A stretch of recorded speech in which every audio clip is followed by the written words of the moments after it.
To set up your conversion tracking, all you need to do is to go into your JavaScript, and I always use Google Tag Manager,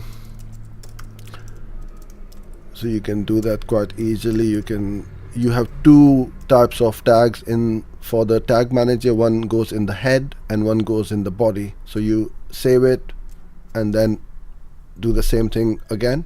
So when somebody fills in over here the form, they go to the thank you page. So let's start with this one first.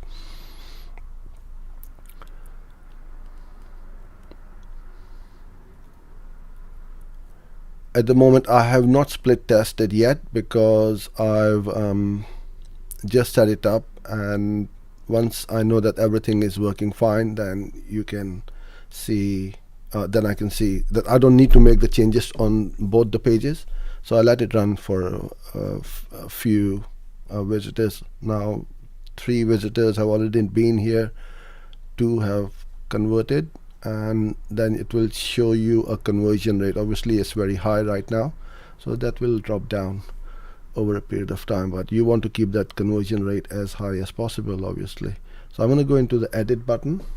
Okay, so now you can see this is an image box. So I dragged it over here and imported or uploaded the Google Ads logo.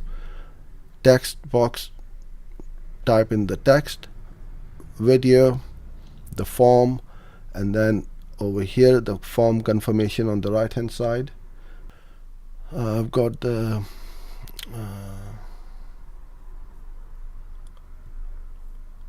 form in here with the URL for the thank you page, the button, the arrow, respect your privacy text.